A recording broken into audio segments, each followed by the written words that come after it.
On today's Locked On Texan podcast, a message from CJ to the fans. And Cody and I look at more takeaways from Sunday's win versus the Pittsburgh Steelers. You are Locked On Texans, your daily Houston Texans podcast. Part of the Locked On Podcast Network, your team every day.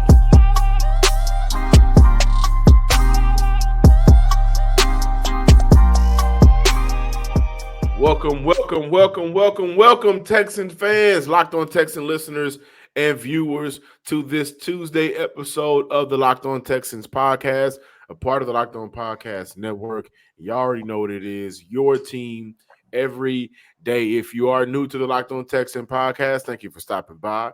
Make sure that you like, subscribe, and comment. Thank you to all of our returning listeners. I am your Texans football analyst, John Some Sports Guy Hickman, and of course, joining me as always is your Texans beat reporter, credentialed media member, a guy who's around the team all the time, all day, and Sports Illustrated's own Cody Davis. And this episode is brought to you by Game Time. Download the Game Time app, create an account, use promo code Locked On NFL for $20 off your first purchase. Last minute tickets, lowest price guaranteed. Today, we're going to look at Coach Ryan's first 4 games into his head coaching career.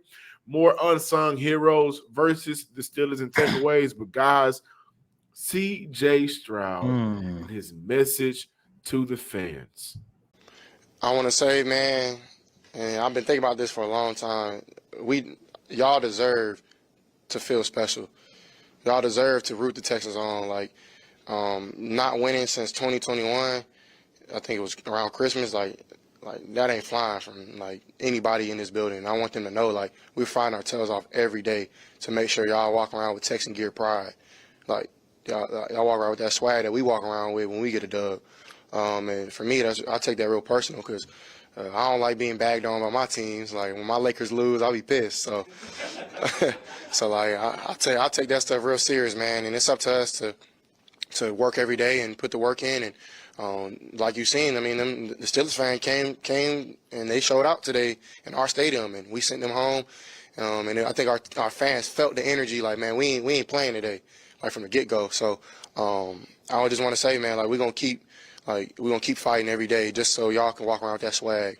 I think that's huge, man, for this team. That's something that we want to keep building on, and it's a blessing to be able to be in Houston, like a great town with a lot of stuff to do, great people, Southern hospitality to its finest, and I'm falling in love with the city little by little. So it's a blessing.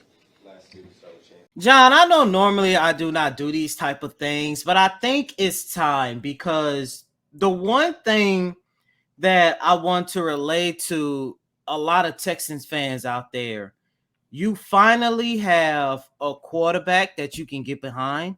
You have a head coach that you can get behind. You have young and promising talent and good veterans that you can get behind.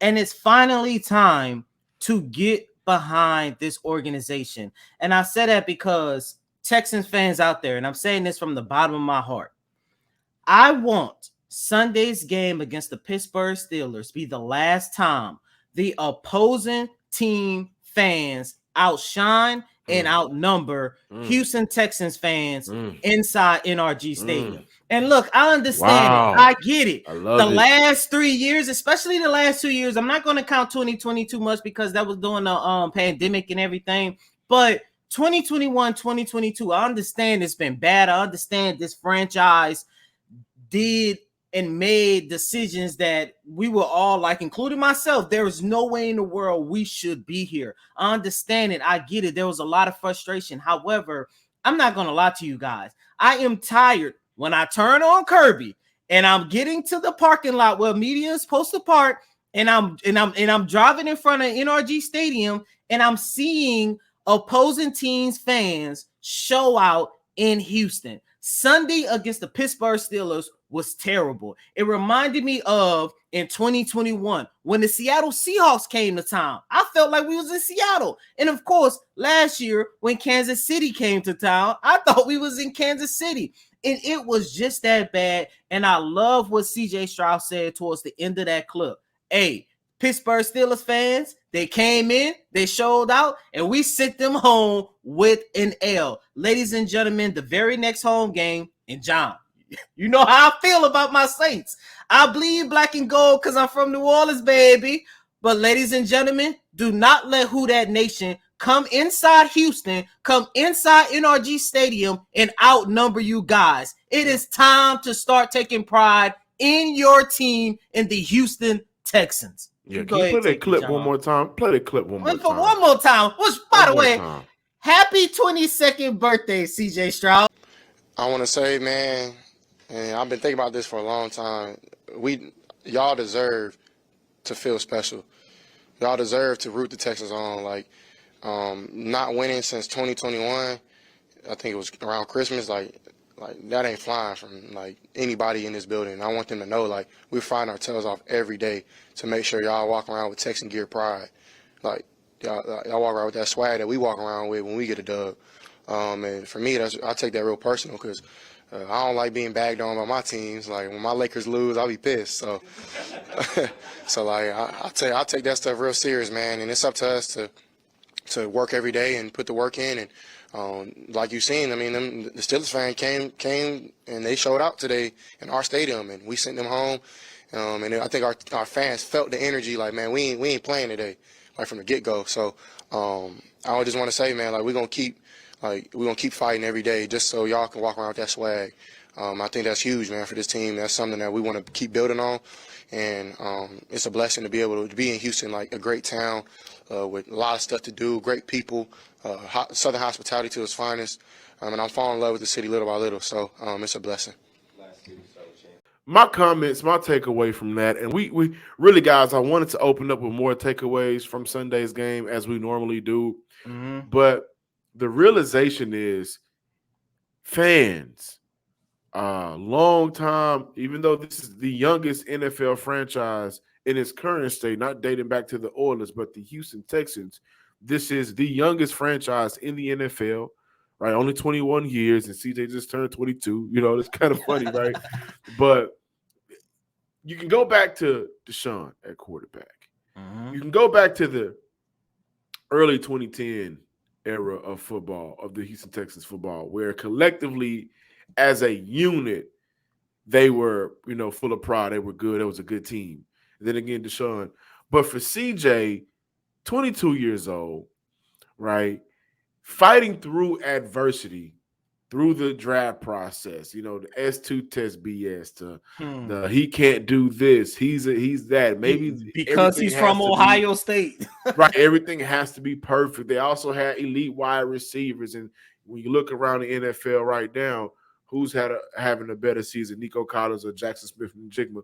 And I think when you look at the correlation, CJ played with one while in Ohio State, and he was phenomenal. CJ is playing with another while in Houston, and he's playing phenomenal. What I'm getting at is CJ is the man for this franchise. He kills every press conference, and whenever he's at the podium, he constantly gives thanks to who his Lord and Savior is.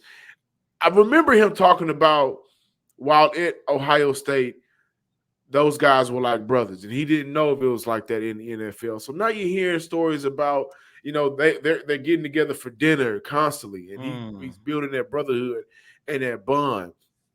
And it's a we thing. It's a, you know, it's a us thing versus everybody. So what I'm getting at is the message to the fans, the message to the media. We've had to cover bad quarterback play here. And the last time there was good quarterbacking, there was also turmoil. Bill O'Brien out in 4 games. Exotic defenses. Romeo Crennel stepping in. Only winning 4 games. The madness surrounding Deshaun Watson right after that, and he wants to be out. This is the first time where there's calm after the storm. This is the first time where there's relief after the pain of being a Texans fan, a media member, working in that front office, if you're still around, everything. And so I think that message is to the city of Houston. He already said throughout last week, they got to play us. The whole storyline last week was Houston having to take on the Steelers. Well, they got to play us too, right? And you mentioned, Cody, the Pittsburgh Steelers, outshining the Texans fans. But I tell you what, there's a video going around and the Steelers was happy. Then you see him sad. I tell you what, Yes, that sir. won't be the same, right? And I think a lot of fans were just waiting for the right moment to buy in, because as a fan, when you get invested, you have to go out there. You have to see Jeff Driscoll and Kyle Allen taking snaps for your franchise. I don't want to go see that. I don't want to go support a team that has made bad decisions over and over and over again. But I tell you guys what, they made the right decision, blocking out all the other BS that came with it and drafting C.J. Stroud. Through 4 weeks, he is a top 5 quarterback in the NFL. I'm not saying that he is over the course of time, top 5, but you cannot name 5 quarterbacks right now playing better than C.J. And I'll take it a step further. I don't know if you can give me 3 quarterbacks playing better than C.J. Stroud right now. Last week on the Locked On Pittsburgh Steelers podcast, I said I think right now C.J. Stroud is better than Deshaun Watson, at least in terms of accuracy. Then he goes out there and he proves it. This guy is a franchise savior. He's going to be able to put butts in the seats. He's going to be able to sell tickets. He's going to be able to sell jerseys. But overall, I truly believe at the end of the day, I don't know he's going to be able to win it, but I think C.J. Stroud, when they continue to build around him, he's going to be able to take this team to the promised land, something that Houston Texans fans have been waiting to see since Moses talked about it. They've been marching around. Yeah, they've been marching around for 200 years, 20 years. They ain't never seen the promised land. Now they have their Messiah in C.J. Stroud. And of course, I'm playing on words here, to take them to the promised land. I think he's going to get it done. He is the key to this franchise to unlock their potential and to get to the next level. So that message to the fans, I think, is a message to the entire city of Houston. There will no longer be mediocrity accepted in that building from your quarterback. And that's exactly the type of words you want to hear from your quarterback. And also he's going out there and showing why he means what he says. Listen, guys, you shouldn't have to worry when you're buying tickets to your next big event, because Game Time is available right there. It's fast, it's easy, an easier way to buy tickets for all of the sports, comedy, music, and theater events near you. Also with killer last-minute deals, all-in prices, views from your seat, and their best price guarantee. Game Time takes the guesswork out of buying tickets and make it easier for you. You can find exclusive flash deals and sponsored deals on tickets for football, basketball, baseball, concerts, comedy, and much more. And with zone deals, you pick the section and Game Time picks the seats for an average of 18% savings. Download the Game Time app, create an account, and use code LOCKEDONNFL for $20 off your first purchase. Terms and conditions apply. Again, create an account, redeem code LOCKEDONNFL for $20 off. Download the Game Time app today. Last minute tickets, lowest price guaranteed. Welcome back in, ladies and gentlemen, to this Tuesday installment of Locked On Texans. And John and myself, we're going to revisit the Houston Texans 30-6 victory over the Pittsburgh Steelers one more time before we move forward to the Week 5 contest against the Atlanta Falcons later on this week. But John, I think Sunday's game, in the words of DeMeco Ryans, everybody, all 53 men who touched the field on Sunday, everybody played a role in the victory. And I think it's fitting for us to go back and look at more of the unsung heroes of the guys who played a role in the Houston Texans victory. My, I guess, biggest unsung hero is a guy that didn't even suit up. He used to. He did it for 10 years, and he was inducted into the Ring of Honor on Sunday. That means one of my unsung heroes was J.J. Watt. And guys, I know some of you guys might hear that and think to yourself, well, Cody, what do you mean? Are you just saying that because he was in the building? No. Going back to Friday's practice, what media was able to see, we saw J.J. Watt come in, and of course he was, talking to Nick Caserio, talking to DeMeco and stuff, and he was at practice on Friday. After Sunday's game, Will Anderson Jr. came out and revealed that Watt had a meeting with the Texans players, and the message that he gave resonated with every single one of those players. Don't let my Heading into little brother Sunday's win. game. Was that the message? One of the messages, but let's just listen to what Will Anderson had to say. Yeah, JJ's been a good mentor for me so far. You know what I'm saying? I'm going to start sending him some more clips so I can get some more help. But he's been good, man. I mean, honestly, it's a privilege and it's a blessing to have somebody like JJ to communicate with, to help out. You know what I'm saying? What he's done in the league, what he's done for the Houston Texans is unbelievable. And then the speech he came and gave to us Friday, and I mean, it was Friday or Saturday, but one of those days, he had said a lot of powerful words, and I think it stuck with the team a lot. Just don't take anything for granted. Like, you're in the NFL, like, there's not a lot of people that can say that, and I think that resonated with a lot of the guys. The reason why I said J.J. Watt was an unsung hero, because what Will Anderson said, him talking to the team, delivering a message, and I hate knowing that he didn't reveal what J.J. Watt told that organization, but it still showcased that Watt is still a leader, and his words still has power to encourage a whole entire team in order to go out there on the field, showcase what they can do, and not only beat, John, in your words, his little brother, but go out there and dominate in the fashion that they did. And I think it's very fitting to say JJ Watt was an unsung hero, because look, as great as the offense played, they put up 30 points. The first time since 2021 they had back-to-back games of 30 plus points. I was more impressed by the defense, and what better way to put on arguably your best defensive performance when you hear from not only the GOAT of this franchise, but by far the best defensive player in franchise history. JJ Watt, unsung hero. Shout out to the GOAT of the Houston Texans. Yeah, man. So some of my takeaways from Sunday's game, I definitely wanted to look at how Houston got it going on the ground. Of the 139 rushing yards, Houston gained 69 of those runs from the left side of the ball. So I did want to put that out there. I thought the addition of Austin Deculus was great when he was out on the field in terms of being able to run the ball towards his side. Last week, I challenged the linebackers to keep everything in front of them and be better in coverage. And according to PFF, between Christian Harris, Blake Cashman, the rookie linebacker Henry To'oTo'o, and Jake Hansen, who saw some passing down snaps, the linebacker group only allowed 52 yards on 8 catches. That's 6.5 yards per catch, compared to 107 yards allowed on 10 catches last week. And on paper and on field, the linebackers stepped up big as the game went. I believe Matt Burke and DeMeco Ryans got comfortable with being able to disguise coverages because of how good their linebackers were playing. But my unsung heroes isn't just one. I want to give love to the linebackers because I thought they played well. Thought Christian Harris played very good. His breakout game of the year, 13 total tackles. He was everywhere on the field, and he was a guy that, remember that George Pickens bucked at him? He was kind of like scared or whatever. And guys, I'm glad that we have players on this team that does that, right? So I thought Christian Harris, who led the linebacker group, he played well. Breakout game for him. One of the games I've been waiting to see, and I think he can only get better from here.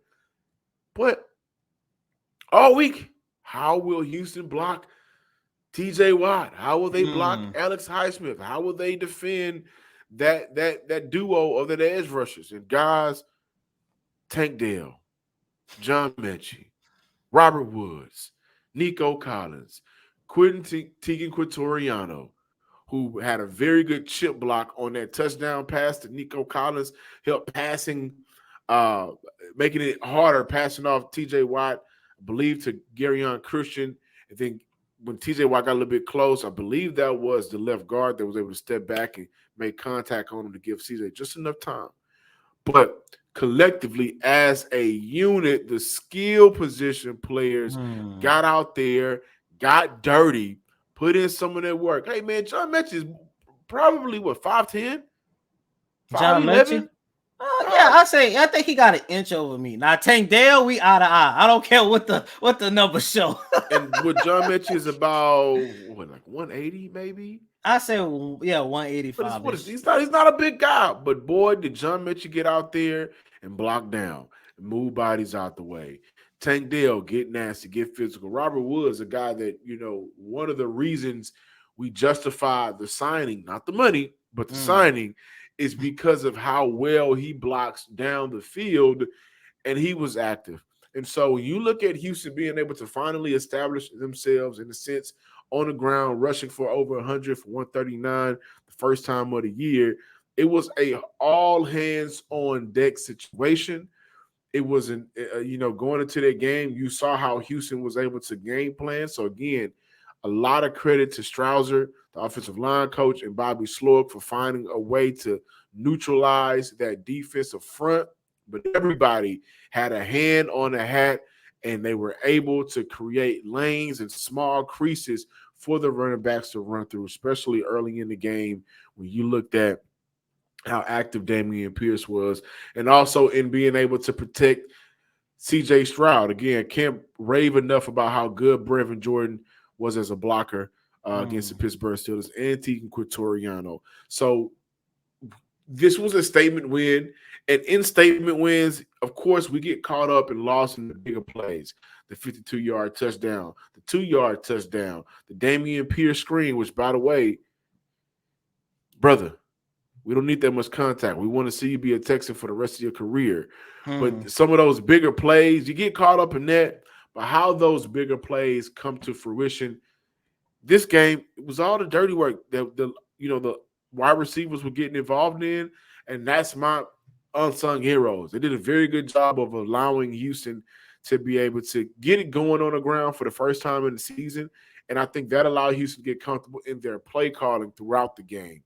So kudos to the wide receiver corps, especially John Mechie. We got the same name, man. To see you back on the field, hitting guys, getting physical, catching 20-yard catches and passes, man.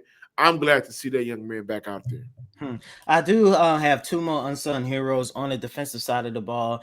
First and foremost, the return of Jalen Petrie. It did not seem like he lost a step being out for those 2 games, and I think the pairing between him and Jimmy Ward is definitely going to make the Texans' defensive backfield what we expected coming into the season. My last unsung hero, the veteran, the old man in the building, Jerry Hughes. You're talking about somebody that went out there and did the dirty work, John. When you go back and you take a look at the first possession that the Steelers had, they was trying to move the ball on the ground. The secondary had already established their dominance. However, it was Jerry Hughes that broke in the backfield, got the first of 3 sacks on Kenny Pickett, and I kind of felt like he kind of set the tone for that defensive front, because right after that, the defensive line unit went nasty on the Pittsburgh Steelers, and that's part of the reason why, pause, there you happy, and that's part of the reason why, when you look in the first half, the Texans only gave up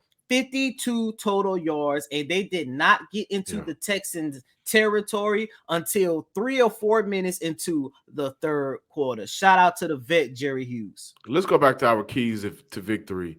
All hands on deck. Protect C.J. Stroud. That was number 1. The D tackles, play discipline, control your gaps. The D tackles did very well in this game in doing that. We give a lot of love to the linebackers right now, highlighting Christian Harris and the job that group did. I thought the D tackles played one of their better games of the year and defensively create turnovers. And Houston was able to do that. A 4th down stop, I consider that a turnover. An interception from Steven Nelson. They did have a fumble that was picked up, but the intensity from the defense was there. I think all of those 3 things is what helped Houston get the 30-6 victory. When we come back, DeMeco Ryans, judging him through 4 games early into his coaching career. You guys want to stick around to hear Cody and I's thoughts. Stop what you're doing. Snap into the action this NFL season with FanDuel, America's #1 sports book. Right now, new customers get $200 in bonus bets guaranteed when you place a $5 bet. $200. It's a no-brainer. And if you've been thinking about joining FanDuel, then there's no better time to get in on the action. You can bet on spreads, player props, over-unders, and much more. So visit FanDuel.com/locked on and kick off the NFL season. FanDuel, the official partner of the NFL. Welcome back, Locked On Texans, listeners and viewers and Texan fans across the world. 2 games, 2 wins in a row, 2 30-point games back-to-back, 2 very good defensive performances going back to the Jags. I would say going back to that second half versus the Colts, but going back to the Jags, following that game up with a game against the Pittsburgh Steelers. You look at DeMeco Ryans, the coaching staff that he's put together, right? Let's make sure we highlight that because I think through 4 weeks, a lot of times you can highlight maybe 1 or 2, guys from a team, but through 4 weeks, you can highlight CJ, right? And I think Bobby Slowick is a name we're going to mention. Shane Day and Bill Lazor, that offensive staff, they've been able to put together some great things. You can highlight the DBs for Houston. Dino Vasso, a guy that you and I love. We've been loving Dino for the past couple of seasons. You can highlight the wide receivers, right? So you can highlight Jerry Johnson and the quarterback coach, what's going on. DeMeco Ryans has put together a very good staff, and when we judge him through 4 games, that's a part of that, right? Like this is an all hands on deck for a rebuilding team who I think now is in the building stage, not the rebuilding stage. We'll wait, and I'll give more on that at the end of the year. But through 4 games, man, one word is how I will describe DeMeco Ryans. That word is rejuvenation. I like that. He has really brought life back into this franchise. And a lot of people may say it's only 2 wins in a row. We got to play more games. Absolutely. But did you feel this way with Daryl Morey? I'm not Daryl Morey. Whoa, he got his own issue. You talking about David Culley? David Culley. Did you feel this way about David Culley? Did you feel this way about Lovie Smith? We're talking about the first 4 games of his career, the last 4 games for Bill O'Brien in Houston. Did you feel that way about Bill O'Brien? Actually, you got to go back to 5 because that first 24, of those 5 games was that playoff game. Did you feel that way? And so DeMeco has really rejuvenated, is a big part of the rejuvenation for Houston, right? Guys, going back to the hiring press conference, they had the T-shirts, they had the energy was red everywhere, got the cap everywhere. So the life that you're seeing right now that is being displayed by your rookie quarterback, by your other franchise players or other guys on this team, I think that comes directly from DeMeco, and in turn, that is getting better play out of players. That you're seeing the guy that is getting the most out of, and you that's the way you win. You're not going to have 53 stars on a 53-man roster, but you're going to be able to get some good play out of Shaq Griffin, but you're going to be able to coach up Henry To'o through 4 weeks, who has progressively shown signs to get better. But you're not going to abandon one of your better players. You're going to find ways with your offensive staff to get him involved in the run game and Dameon Pierce. But you're going to make sure that your quarterback can get that comfort. And when he does, you put all confidence in him, and you're seeing the result of that, right? This isn't a team that's been held back offensively because their coach doesn't trust or isn't able to, capitalize on the quarterback play. This is a different team. And I believe that a lot of that goes to, it should be credited to DeMeco Ryans.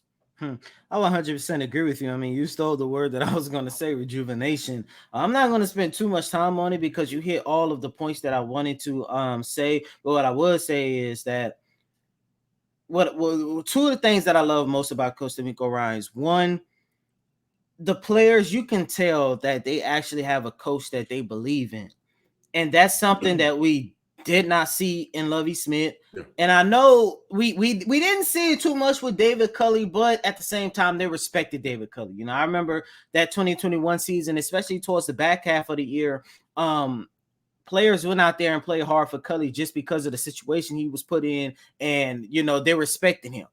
But with Coach DeMeco Ryans, man, they believe in that. They believe in that young man, and they're literally going out there and giving their all, because the message that he is instilling into these players is something that is part of the reason why we are seeing this organization, seeing this team go on this 2-game win streak. And John, for me, when I look at Coach DeMeco Ryans and how he rejuvenated this franchise and the players, it's not even about the wins. I go back to the first 2 games of the season with the losses, especially against the Indianapolis Colts, when you was down, I believe it was like 20 points midway through the third quarter, because you had a coach on the sideline in Coach DeMeco Ryans. It's part of the reason why once they started getting into a rhythm, I'm like, okay, this is something that they can build on. Even if they don't complete this comeback against Indy, it's something they can build on for the rest of the season. That's what we've been seeing over the last 2 years. And 2, and most importantly, I love how this is not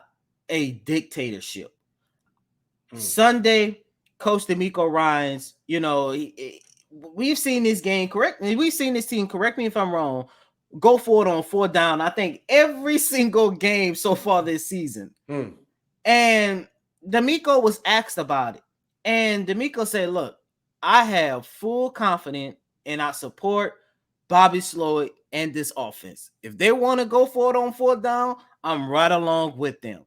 And I love how he's working with his coaching staff, but he's not only working with his coaching staff, he's working with his players. I can't tell you, ever since the start of the season, I've heard so many players, whether win or lose, say, hey, we talked to Bobby Slowick and we made this suggestion, and they went out and made the adjustments, and that's part of the reason why we started excelling. We talked to Coach DeMeco Ryans and say, hey, I like being played like this, X, Y, and Z. He go out there and make the adjustments, and that's part of the reason why we are seeing these players exceed. I love how the Houston Texans are running with a democracy these days, because when you go back and you take a look at the previous regime, the entity himself, it was somewhat of a dictatorship, and that's part of the reason why we did not see that organization. We did not see those group of players reach their full potential, because they had the talent. They had the productivity and entertainment, but they had everything that you wanted. But because the coaching staff and ownership and the players, they was never on the same accord, that's part of the reason why they fell short. You definitely don't have that here in the city of Houston. I think overall, 4 games into his career, that's what I love most about Coach DeMeco Ryans. Yeah, a rejuvenation and a rejuvenation. 2 different things. The block is hot here in Houston. Yes, sir. Some hot boys here in Houston, man. And you know what? I think, you know, it's like one of those moments where you just kind of sit in it and be happy that you're getting an opportunity to experience, you know, a different field. By the way, John Gennard has 3 sacks on the year, 12 tackles. How good has he been for this D-line, right? It was predicated around what Will Anderson can do throughout the offseason. Cody and I, on and off camera, talked about how big of a year, contract year. And Texans, you know, they got players every contract year. They turn up. They turn up, right? But I think what John Gennard is being right now could possibly be the Whitney Merciless to J.J. Watt. Once Will Anderson can, you know, find different ways to actually get those sack numbers, and after the quarterback can get more involved. But John Gennard has played very good and has been by far the best D lineman for Houston. I want to shout him out because he's been an unsung hero. And thank you guys for checking out today's episode of the Locked On Texans podcast. It's early in the morning. We bringing it to you just like we would late at night. Make sure that you follow the Locked On Texans podcast on YouTube. Give me a follow on Twitter at John_Hickman12. And I meant follow on Twitter, but also subscribe, like, and comment to the Locked On Texans podcast on YouTube.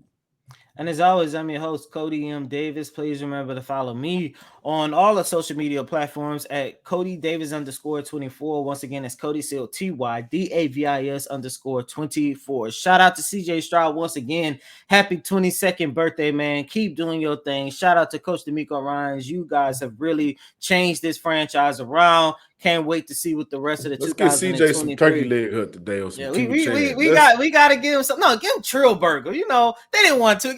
He probably already had Trill Burger. Let's get some Timmy Chan or some Dreams Wings, and we let's have a good day for CJ. See, you trying to give him the itis. You trying to give him the itis. You know, you got to be careful once you dip into that type of food because you get that itis, you ain't gonna be ready on Sunday. It's gonna take you about a week. So let's hold on for that for right now. That bye week, let's get CJ some Timmy Chan, man. Let's do that for him. That sounds good. But until next time, ladies and gentlemen, peace.